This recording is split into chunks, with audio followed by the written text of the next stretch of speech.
Hello everyone, welcome back to Ontogenesis Automation Unfolding Technology. Ontogenesis Unfolding Technology में आप सभी का स्वागत है और सी प्रोग्रामिंग का ये चौथा लेक्चर है. This is the fourth lecture.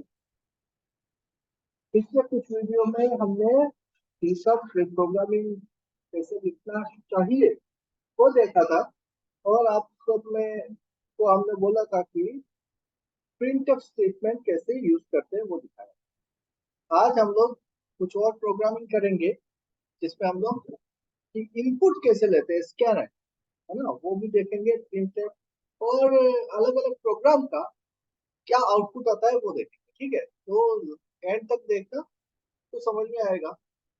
और अभी फोकस एपीडीसीएल का एग्जाम पे है सबका, है ना. एपीडीसीएल का एग्जाम देने के बाद अगर लगे कि नहीं एग्जाम सही नहीं हुआ है तो टाइम वेस्ट मत करना, सीधा आ जाना ऑटोजेनेसिस ऑटोमेशन के पास.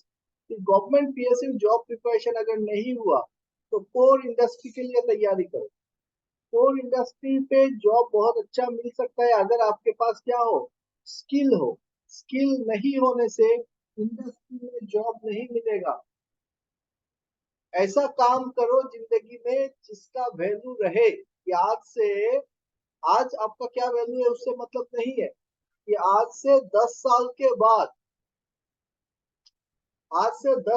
बाद आप कहाँ पे होते हो वो मैटर करता है.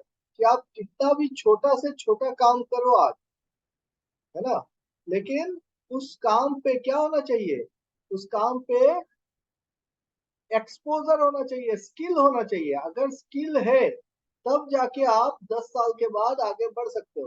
अदरवाइज आज के डेट पे तो दिखा दोगे लोगों को कि चलो मैं काम कर रहा हूँ या फिर कुछ कर रहा हूँ, लेकिन ऐसा होगा 5 साल के बाद कोई आपको रिप्लेस करेगा और 10 साल के बाद आप बेकार घर में बैठ जाओगे और फिर ढूंढते रहोगे कि क्या करना है. तो ये सब नहीं करके ना सीधा क्या करना है, कोर इंडस्ट्री में घुस जाना है. अगर गवर्नमेंट नहीं मिलता है, देखो गवर्नमेंट जॉब के चक्कर में बहुत बच्चों ने अपना जिंदगी बर्बाद किया है.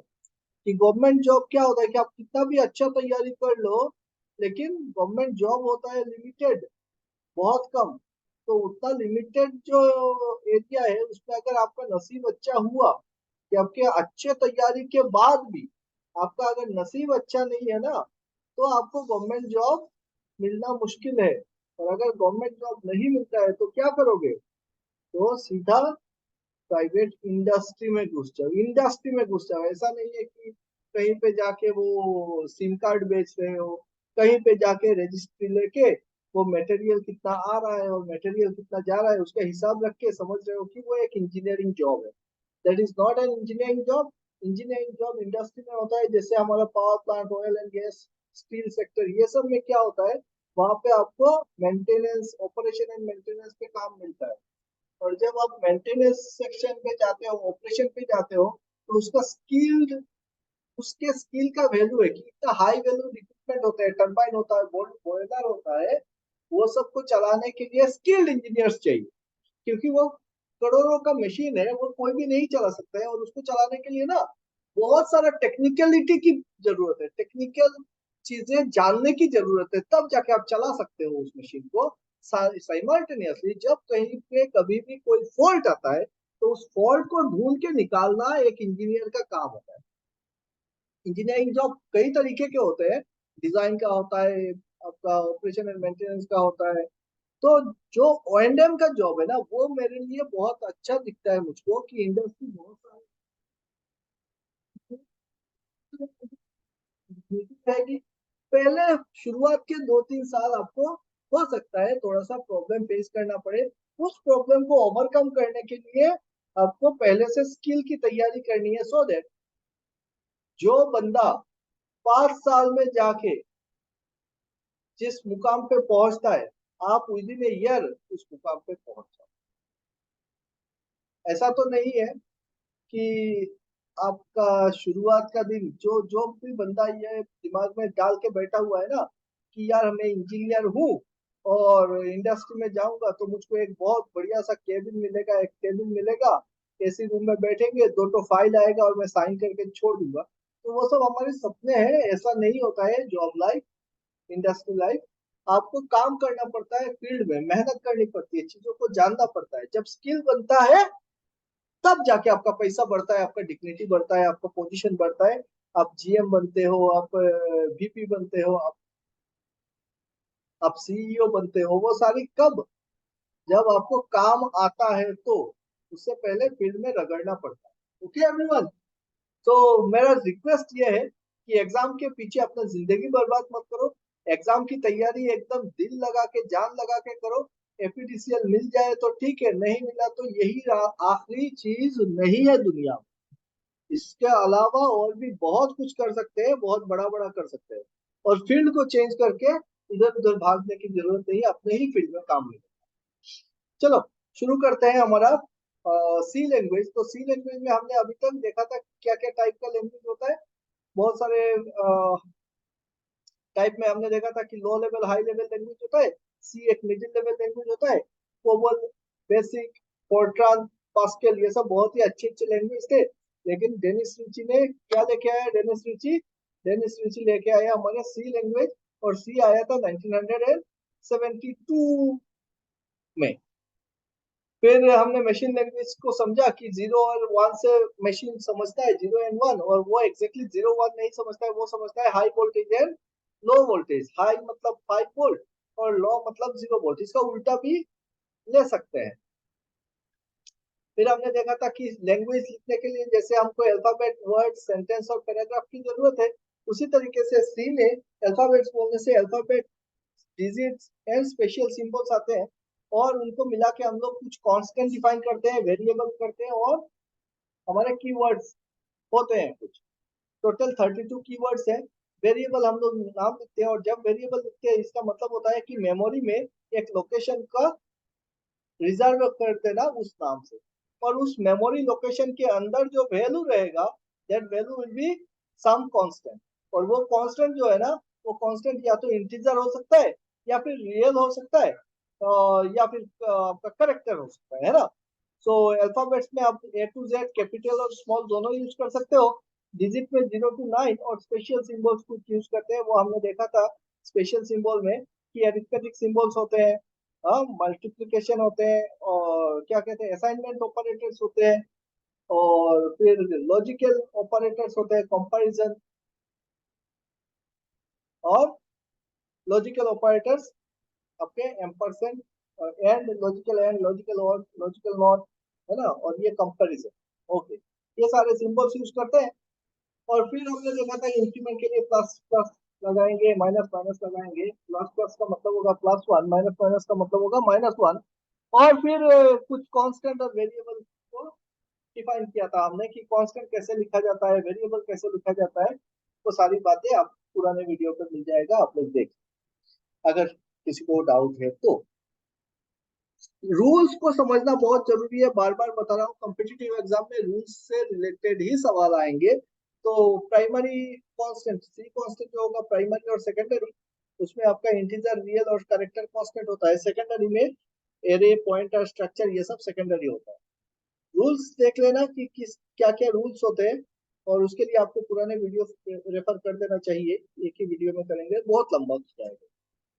सो रियल कांस्टेंट लिखने का रूल, है ना।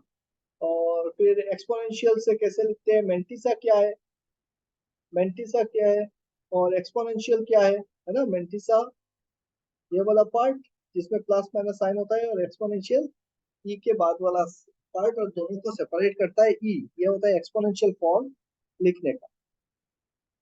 सो करेक्टर लिखने का क्या तरीका था? करेक्टर को लिख के हम लोग क्या करना चाहिए, एक इन्वर्टेड कोमा लगाना चाहिए, और इन्वर्टेड कोमा के अंदर डालना चाहिए करेक्टर को। और इन्वर्टेड कोमा कैसा होना चाहिए?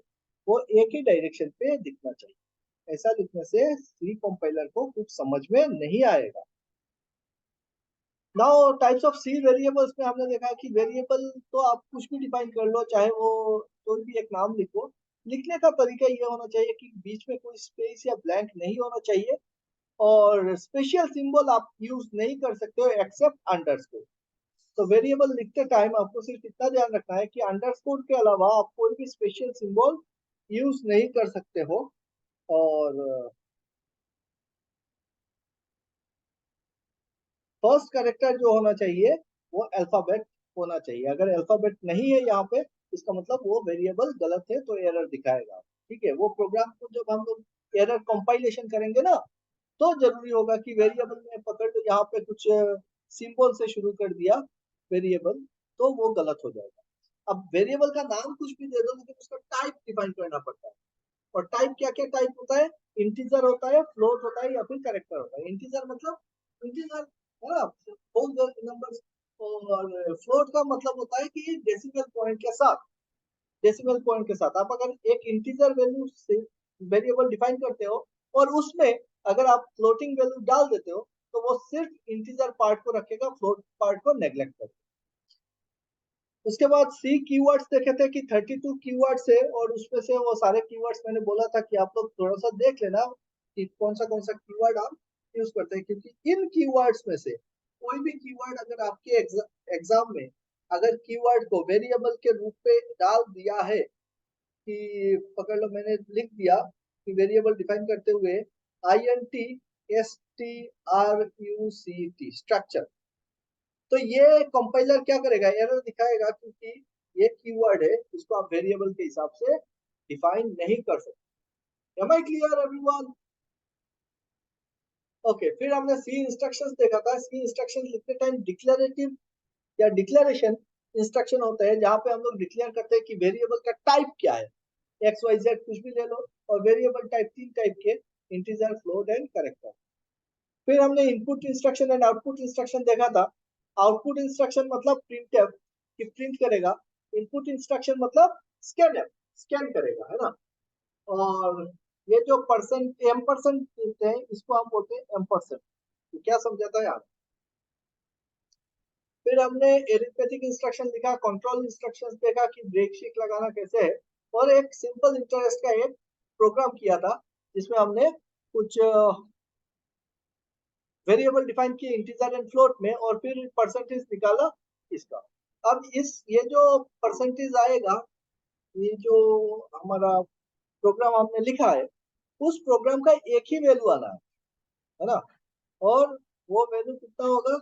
ये हो जाएगा आपका 1000 इंटू 3 इंटू 8.5 डिवाइडेड बाई 100। इसका जो वैल्यू होगा वो रियल में उतना वैल्यू आ जाएगा, है ना। Am I clear everyone? तो आपके स्क्रीन में क्या दिखेगा?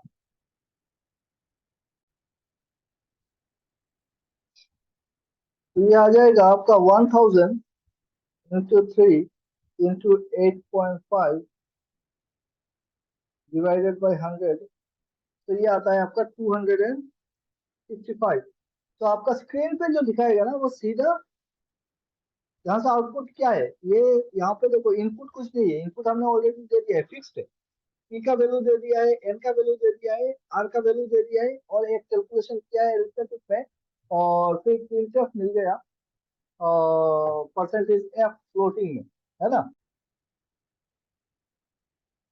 तो जैसे या इस प्रोग्राम को एग्जीक्यूट करके देखते हैं कि पीएलसी कैसे एग्जीक्यूट करेगा। सबसे पहले पीएलसी मेन फंक्शन पे आया कंपाइलर, और फिर यहाँ से वो अंदर घुसा ब्रैकेट के, इसको मिला INT मतलब इंटीजर पी एन 2। तो इसने एक एन के नाम से और एक पी के नाम से लोकेशन, मेमोरी लोकेशन रिजर्व कर लिया। और वो किस टाइप का टाइप क्या रखा है इस दोनों में? ये दोनों में रखा कि ये इंटीजर होंगे, है ना। यहाँ पे और कोई नहीं रख सकता है भाई, ये इंटीजर ही रखेगा। और फिर फ्लोट पे रखा R एंड S। तो यहाँ पे R को फ्लोट पे रख दिया, और S को फ्लोट टाइप में डिफाइन करके उसने दे दिया। ठीक है, ये रिजर्व कर दिया उसने मेमोरी। फिर आपका यहाँ से निकल के सेकंड स्टेटमेंट से थर्ड स्टेटमेंट पे गए, और यहाँ पे देखा, हर एक स्टेटमेंट पे देखना कि सेमीकोलन होना जरूरी है लास्ट में। अगर स्टेटमेंट के लास्ट में सेमीकोलन नहीं है, तो फिर एरर दिखाएगा। ये सिंटेक्स है। सिंटेक्स का मतलब ग्रामर, है ना। ग्रामर गलत तो कुछ समझ में नहीं आएगा। अब p इक्वल टू 1000, इसका मतलब उसने p के जगह पे 1000 रखा। फिर नेक्स्ट में आया n इक्वल टू 3, इसने n के जगह पे 3 को रखा। और फिर देखा r इक्वल टू 8.5, r के जगह पे 8.5 रखा। ये सारे कांस्टेंट भर दिए। उसके बाद इसने देखा कि एक फॉर्मूला मिला है कुछ एग्जीक्यूट करने का, तो इक्वल साइन, ये क्या है, सिंपल असाइनमेंट है ना। अब असाइन कर दिया है, क्या है एसआई, एसआई मतलब ये वाला लोकेशन, इस लोकेशन को हमने असाइन किया है पी एन आर बाई 100, तो P into N into R by 100। अब इसने कैलकुलेट कर दिया कि भाई P into N into R by 100 कितना होता है, और उसी लोकेशन पे ये जो वैल्यू है 255, उस 255 को वो यहाँ पे, ठीक है, जो भी वैल्यू मिला इसको वो वैल्यू यहाँ पे डाल। अगर ये मेरा इंटीजर में आ रहा है तब भी फ्लोट पे डाल सकता है, लेकिन अगर ये फ्लोट होता और इंटीजर में आता तो सिर्फ डेसिमल का आगे वाला हिस्सा ही डालता, डेसिमल वाला हिस्सा रिजेक्ट कर देता है, अगर इंटीजर टाइप हम यहाँ पे लिख देते तो, है ना। ये बात समझ में आ गई। अब लास्ट में उसको मिला, इतना तो हो गया ये सारे मेमोरी का खेला हुआ, और लास्ट में इसको एक आउटपुट स्टेटमेंट मिला कि प्रिंटफ परसेंटेज है एसआई। एसआई मतलब ये देखो यहाँ पे कुछ नहीं है, डायरेक्टली हमने वो मेमोरी लोकेशन को एड्रेस किया है, और परसेंटेज एफ लिखा है क्योंकि ये फ्लोट है बोलते। तो जो डिस्प्ले होगा ना, डिस्प्ले में क्या दिखाएगा, डिस्प्ले में सीधा 255 लिखा हुआ दिखाएगा, डिस्प्ले में और कुछ नहीं आएगा, सिर्फ 255 लिखा है। अब हमारा आज का जो वीडियो होगा उसमें हम लोग सीखेंगे कि ये तो फिक्स वैल्यू है ना, ये तो चेंज नहीं होगा, चेंज करने के लिए हमको प्रोग्राम में चेंज करना पड़ेगा। मैं अगर ऐसा करूं कि मैं बाहर से पी और एन और आर का वैल्यू चेंज करना चाहता हूं, जैसे हम लोग करते हैं ना, कैलकुलेटर खोल दिया भाई, हमने पी का वैल्यू चेंज करके देखा है, आर का वैल्यू चेंज करके देखा कितना आ रहा है, कि प्रिंसिपल अमाउंट जितना होगा तो कितना आएगा, रेट ऑफ इंटरेस्ट चेंज करके देखेंगे इतना होने से कितना आएगा। तो उस टाइप का अगर प्रोग्राम लिखना है तो कैसे लिखना पड़ेगा, उस चीज को हम देखेंगे, ठीक है। तो पहले मैं लिखता हूँ, कैसे लिखना है, सबसे पहले तो देखो,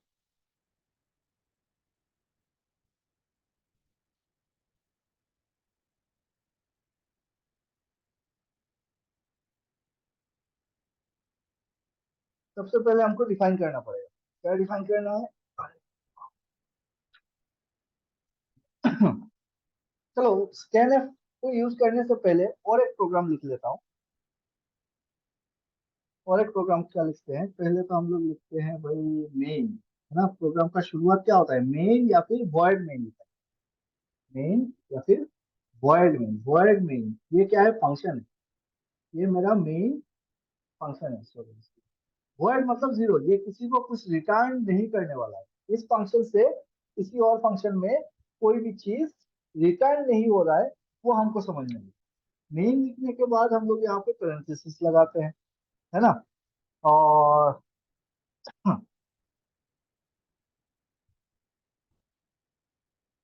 और हमेशा याद रखना जो बेसिस होते हैं, इसको बेसिस बोला जाता है ना।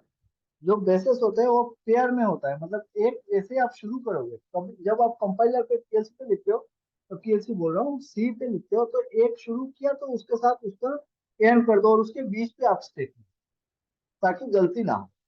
तो यहाँ पे मैं लिख रहा हूँ कि मेन, और फिर हम लोग डिफाइन करेंगे अपने वेरिएबल्स को। तो वेरिएबल को डिफाइन करते टाइम सेम वेरिएबल डिफाइन कर लेता हूँ कि भाई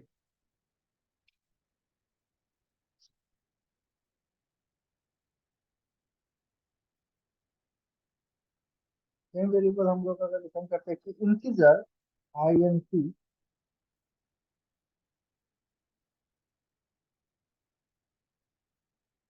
आई N T integer, P comma N semicolon, और फ्लोट, फ्लोट में मैं ले लेता हूँ अपना रेट ऑफ इंटरेस्ट में simple.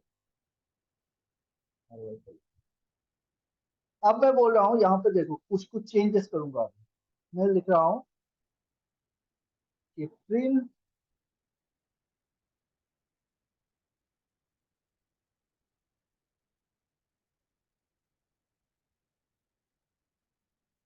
Print print enter, print, मैं लिख रहा हूँ एंटर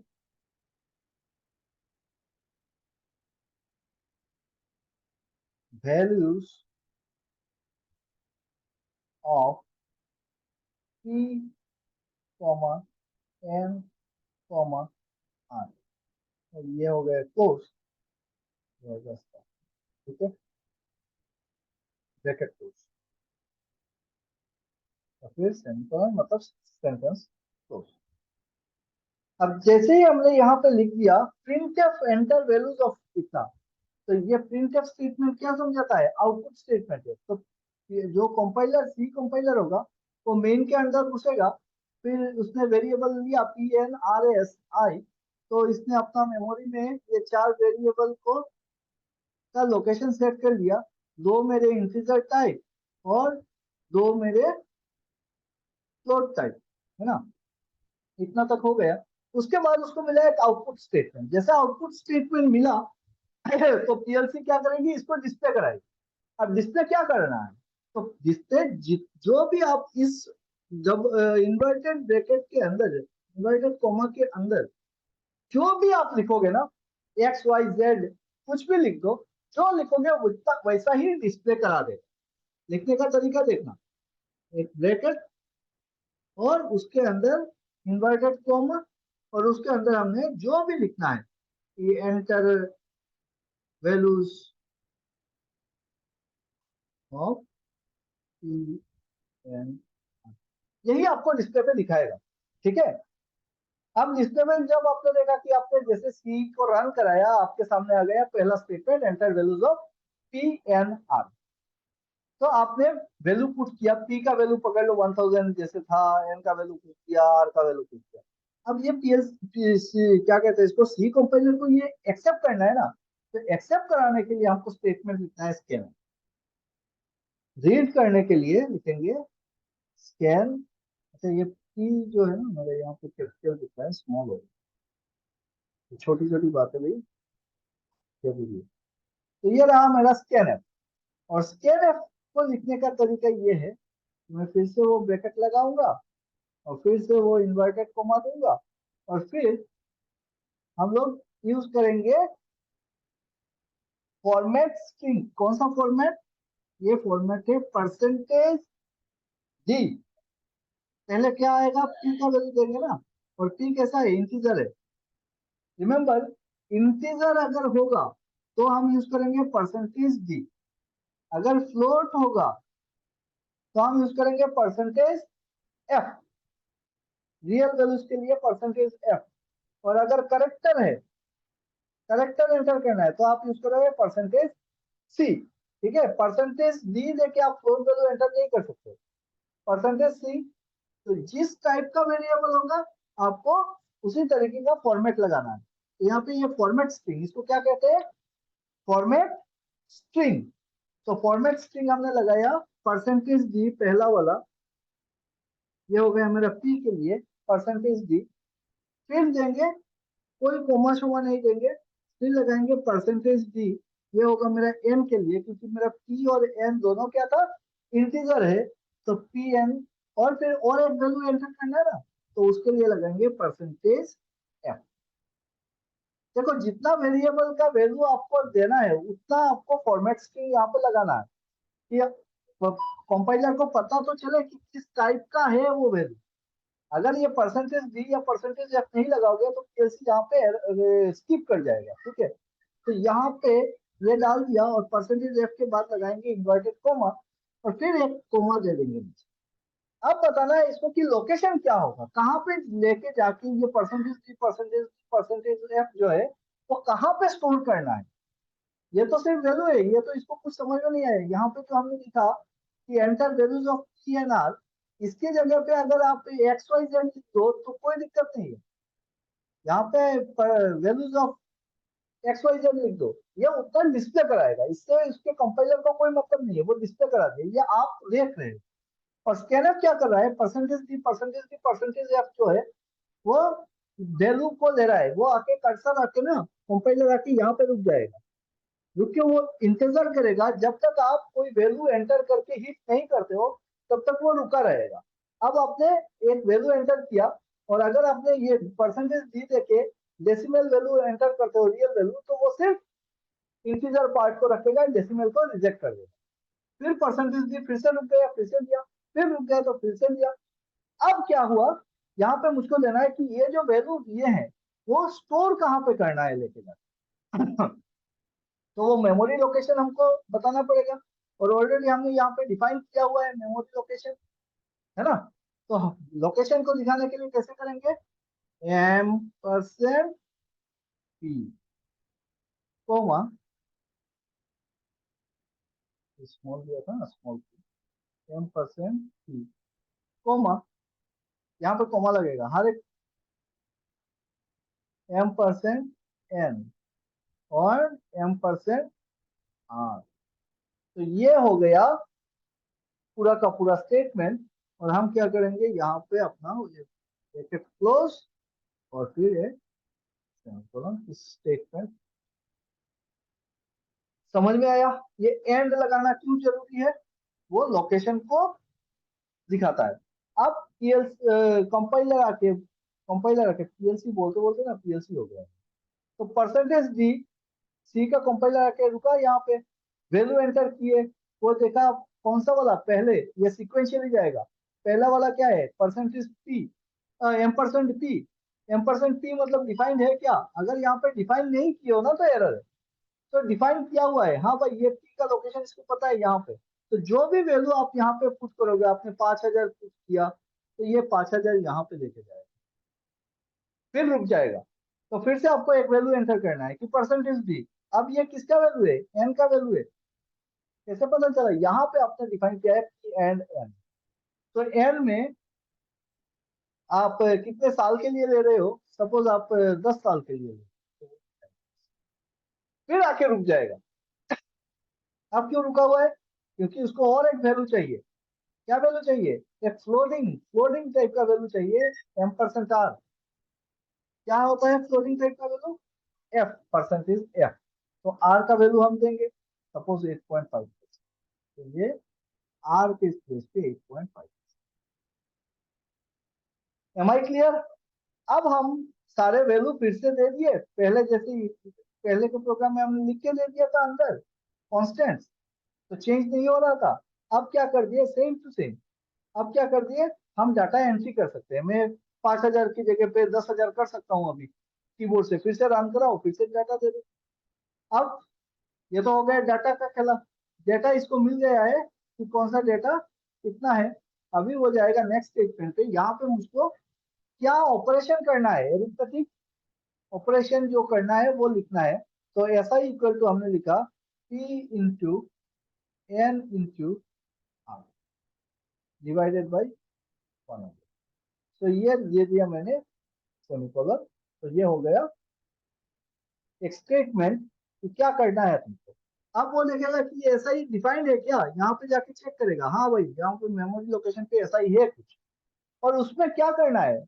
ये इक्वल मतलब इसको असाइन कर रहा है कि उसमें ये वैल्यू रखो, क्या पी एन आर। तो पी एन आर का वैल्यू कहाँ से लेगा, वो मेमोरी लोकेशन से पी एन आर का वैल्यू लिया, कैलकुलेट किया, और जो भी आपका आंसर मिलेगा वो आंसर को तो यहाँ पे स्टोर करेगा। अब आपने लिख दिया कि प्रिंट एफ, कैलकुलेशन तो हो गया, लेकिन डिस्प्ले में दिखाना है ना, दिखाने के लिए लिखेंगे print F percentage F. Percentage F क्यों दे रहे हैं, क्योंकि एसआई जो है वो फ्लोट है ना। तो फ्लोट होने से परसेंटेज एफ होता है। तो परसेंटेज एफ कोमा, अब मेरा प्रोग्राम हो गया क्लोज। Am I clear.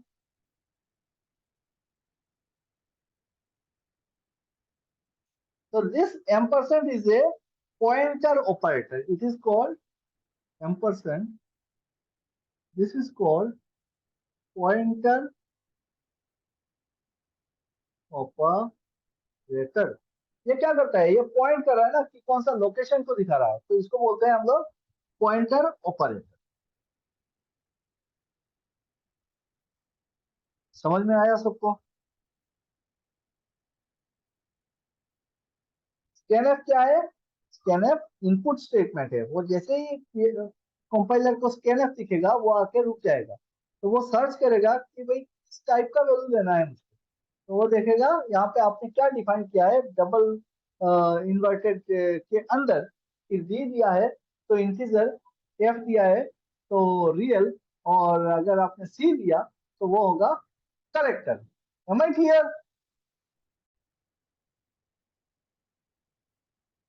तो स्कैनफ स्टेटमेंट क्लियर हुआ। प्रिंटफ क्या करेगा? डिस्प्ले कराएगा। स्कैनफ क्या करेगा? इनपुट लेगा, है ना। तो ये जो फंक्शन, ये जो प्रोग्राम हमने अभी लिखा, ये जो प्रोग्राम हमने अभी लिखा, इसका आउटपुट कैसे दिखेगा वो देखो। इसको थोड़ा सा मैं साफ करूँ।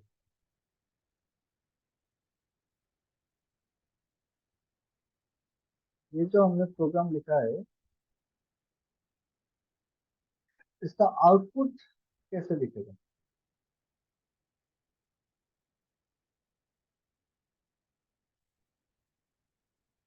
तो दिस इज माय प्रोग्राम। जब हम कंपाइल करेंगे तो यहाँ पे कोई एरर इसको नहीं मिलेगा, क्योंकि हमने हर एक स्टेटमेंट पे देखो,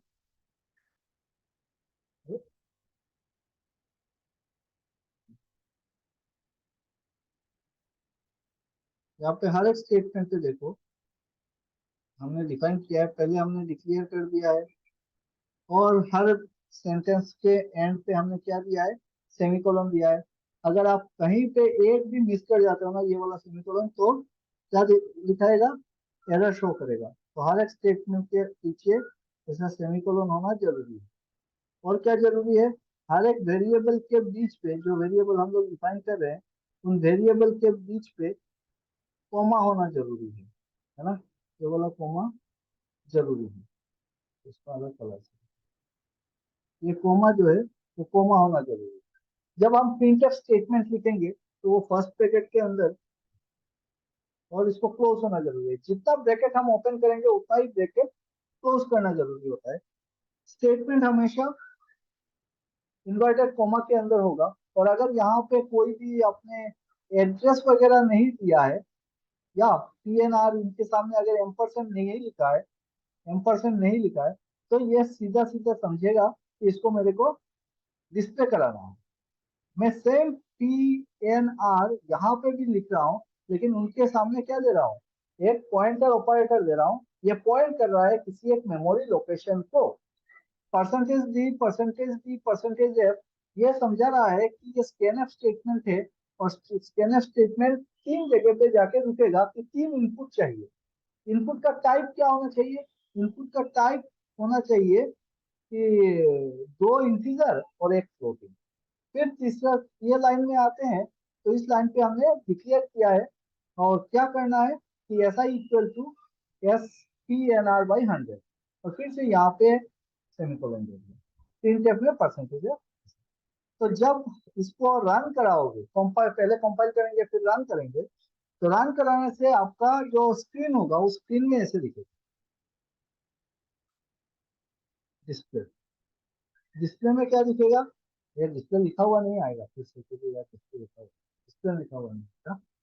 यहाँ पे पकड़ लो, ये मेरा कंप्यूटर का स्क्रीन है, और उसमें ऐसे लिखा है, enter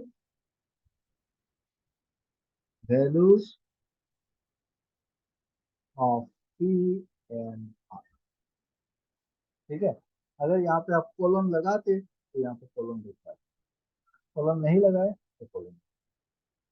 enter values of P N R, और कर्सर जो है वो यहाँ पे आके ना ब्लिंक करने लगेगा और रुक जाएगा, क्योंकि इसको स्कैनफ नहीं। अभी आप अपने कीबोर्ड से यहाँ पे कुछ डाटा एंटर करोगे, पकड़ लो मैंने कर दिया 1, मैंने टाइप किया 1000 और एंटर किया, फिर से वो कर्सर नीचे जाएगा और यहाँ पे आके ब्लिंक करेगा, रुक जाएगा। और यहाँ से कंपाइलर क्या किया, वो 1000 को परसेंटेज पी, मतलब पी के लोकेशन पे जाके रख दिया, यहाँ पे इसमें 1000 रख। ठीक है, यहाँ पे इसमें 1000, और फिर से हम एंटर करेंगे, एन का वैल्यू एंटर करेंगे, मुझको 5 साल के लिए चाहिए भाई, तो हम 5 एंटर किए। जैसे हम एंटर मारेंगे तो ये क्या करेगा? इस लोकेशन पे जाके एम के लोकेशन पे 5 डाल देगा। 5 हो गया। फिर वो कर्सर आके रुक गया। अब क्या है भाई? एफ देना है, तो हमने 8.5, ये 8.5 यहाँ पे परसेंटेज दे दिया, 8.5% का इंटरेस्ट। अब यहाँ से देखा कि ये लाइन खत्म और परसेंटेज नहीं है, तो नीचे जाएगा और कैलकुलेशन करेगा, या अपने इंटरनल में कैलकुलेट करके यहाँ पे वैल्यू डाल देगा और फिर इस स्टेटमेंट पे आएगा। यहाँ पे आके उसको मिला क्या, फिर से एक प्रिंटफ स्टेटमेंट मिल रहा है, और जैसे ही उसको प्रिंटफ स्टेटमेंट मिलता है, इसका मतलब वो डिस्प्ले करा रहा है। तो डिस्प्ले पे क्या देखेगा, ये देखेगा परसेंटेज है, मतलब फ्लोटिंग वैल्यू है, रियल वैल्यू है, और कहाँ कौन सा लोकेशन से डिस्प्ले करा रहा है, तो इस लोकेशन पे देखो एंड नहीं दे रहे हम, इस लोकेशन को हम दे रहे हैं ना, उसका आउटपुट आएगा, तो यहाँ पे एंड नहीं देंगे, तो क्या लिखेगा, इसका वैल्यू लिखेगा कि भाई 1000 × 5 × 8.5 कितना आता है, 1000 × 5 × 8.5 डिवाइडेड बाई 100, मतलब ये यहाँ पे डिस्प्ले कराएगा 4 to 5। क्लियर, ये 4 to 5 और डिस्प्ले कराएगा।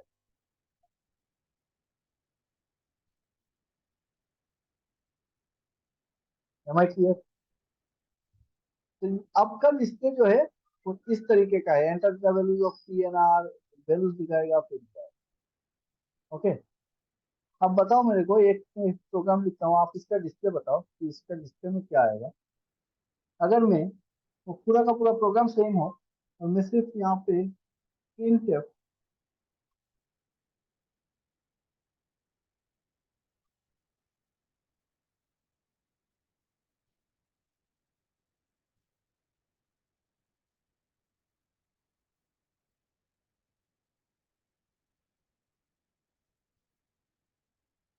मैं अगर यहाँ पे printf को चेंज कर दूँ, printf एक मिनट,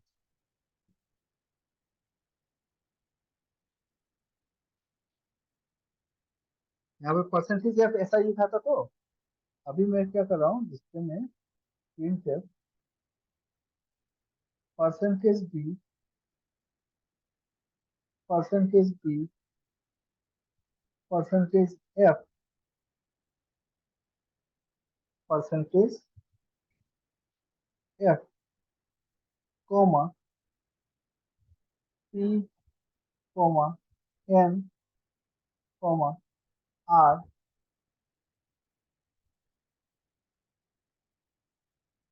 कोमा एस आई।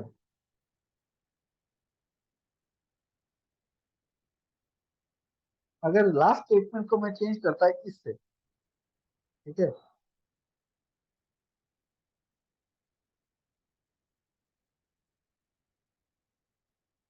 तो आउटपुट कैसे दिखता हूँ,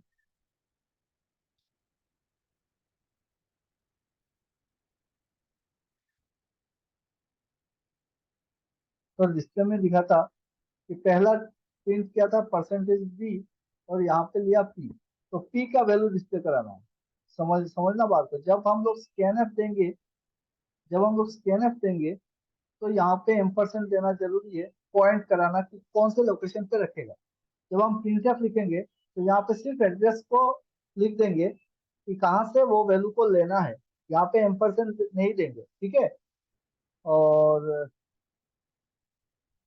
अगर मुझको कुछ टेक्स्ट डिस्प्ले कराना है, जैसा लिखता हूँ वैसा लिखना है, तो डायरेक्टली ब्रैकेट के अंदर मैं लिख दूंगा, इसमें कोई लोकेशन तो है नहीं, तो लोकेशन देने की जरूरत नहीं है ना। तो यहाँ पे परसेंटेज दी और पी, तो पी में कितना वैल्यू रखा हुआ है, तो डिस्प्ले में वो वैल्यू आएगा। पी में हमारा रखा हुआ था 5000 ना 1000, तो ये डिस्प्ले जो होगा ना, वो डिस्प्ले में आएगा, सबसे पहले आएगा 1000, ठीक है।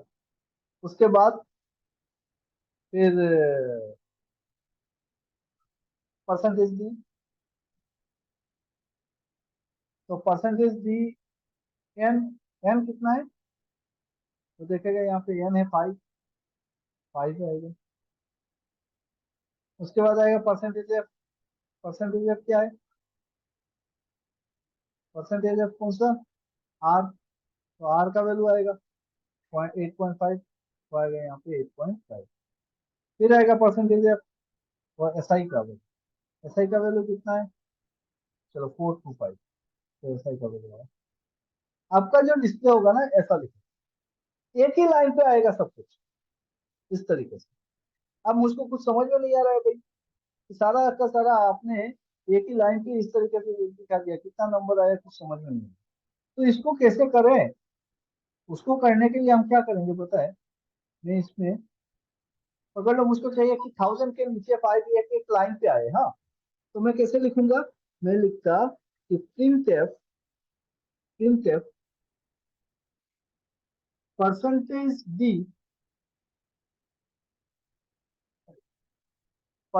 डी, और उसके बाद मैं एक देता बैक स्लैश, क्या देता, इसको बोलते हैं बैक स्लैश और स्मॉल एन। इस बैक स्लैश स्मॉल एन को बोलते हैं न्यू लाइन, क्या बोलते हैं, न्यू लाइन, ठीक है। और फिर या फिर मैं और बढ़िया से लिखूं कि मुझको ये 1000 के आगे ना लिखना है कि ये प्रिंसिपल अमाउंट है, तो मैं PRIN लिखना चाहता हूँ कि PRIN इक्वल टू परसेंटेज 1000। तो उसके लिए मैं एक ही लाइन स्टेटमेंट से करता हूँ, कैसे लिखूंगा। सबसे पहले लिखने का तरीका क्या है कि पहले मुझको तो यहाँ पे इन्वर्टेड ब्रैकेट दे देना है। फिर मैं लिखूंगा जो भी लिखता है मुझको कि प्रिंसिपल अमाउंट, तो मैं लिखा print principal amount is equal to, assign कर दिया, क्या है, परसेंटेज दी है। और फिर मैंने दे दिया एक न्यू लाइन। न्यू लाइन देने का मतलब है बैक स्लैश एन, ये नए लाइन से शुरू करेगा नेक्स्ट पार्ट पे। और फिर मैंने लिखाना है कि एन का वैल्यू है ना, N is number of years, तो मैंने यहाँ पे लिख दिया नंबर ऑफ ईयर्स। और फिर इसको असाइन करना पड़ेगा इक्वल टू, एक ही लाइन होगा,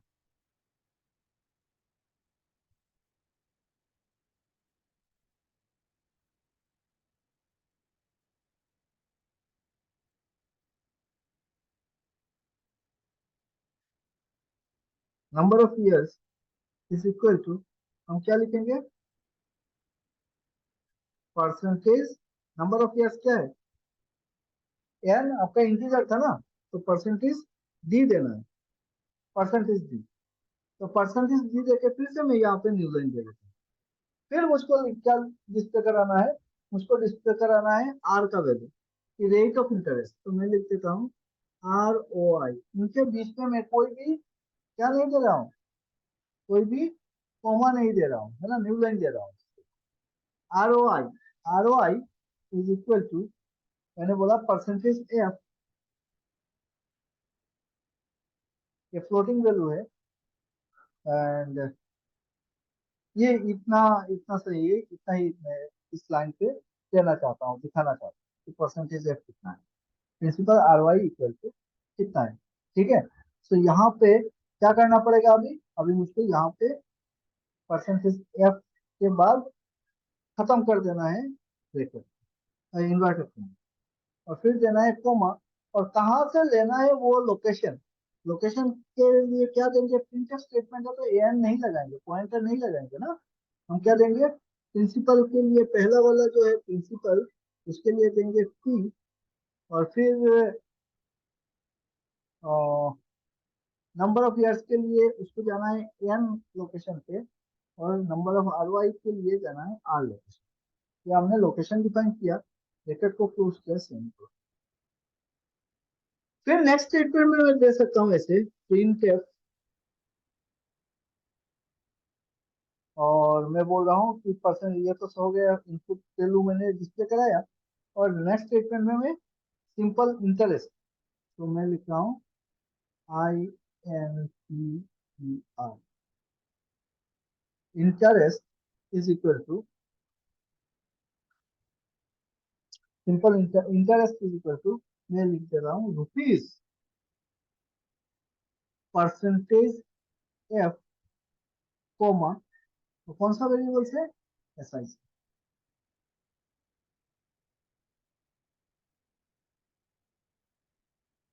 यहाँ पे ठीक है। अब ये कैसे डिस्प्ले कराएगा, सबसे पहले तो कंपाइल करेगा, कंपाइल करने से पहले वाला ठीक है, यहाँ से जब कंपाइल कर रहा है, देखो यहाँ से जब कंपाइल कर रहा है यहाँ पर, तो क्या होगा, पहले प्रिंटफ मिला, उसने डिस्प्ले करा देगा नहीं, कंपाइलेशन में क्या दिखाएगा, एरर दिखाएगा। क्यों एरर दिखाएगा, क्योंकि यहाँ पे मैंने ना ये वाला इन्वर्टेड कॉमा को क्लोज नहीं, तो इन्वर्टेड कॉमा को क्लोज नहीं कराओगे तो कंपाइलर एरर दिखाएगा। अब सही है, आप कंपाइलर जो रन कराओगे, कंपाइलेशन ओके, रन जब कराएंगे तो हमको दिखेगा, ये लिखा आएगा TRIN print is equal to 1000, फिर न्यू लाइन, तो वो नीचे जाएगा और लिखेगा number of YRS years is equal to, वो आपने से कोई चेंज नहीं करे, जो आपने यहाँ पे लिखा है वही लिखा है, और फिर परसेंटेज डी, और उसका वैल्यू देगा एन से, तो एन का वैल्यू है 5, तो 5, फिर आपका डिस्प्ले पे आएगा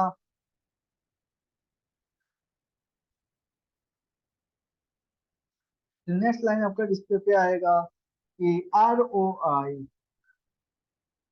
is equal to percentage F, जितना स्पेस आप रखोगे उतना स्पेस भी रहेगा, परसेंटेज एफ, तो परसेंटेज एफ कौन सा, आर, आर से वैल्यू लेगा 8.5, एंड इतना तक करने के बाद ये स्टेटमेंट खत्म होता है, और फिर से वो नेक्स्ट लाइन पे जाएगा और नेक्स्ट स्टेटमेंट देखेगा, क्या है कि print F interest, INTER, inter, तो आपने इंटर लिखा है तो वो भी इंटर ही लिखेगा, इंटरेस्ट नहीं लिखेगा, इंटर इक्वल, फिर उसको टेक्स्ट मिला RS डॉट, ये लिखा, फिर इसको मिला परसेंटेज है, और ढूंढेगा कहाँ पे, SI पे, तो SI का वैल्यू कितना था, 425, ठीक है, ये होगा interest, simple interest, and this will be displayed in your, इस तरीके से। Am I clear everyone?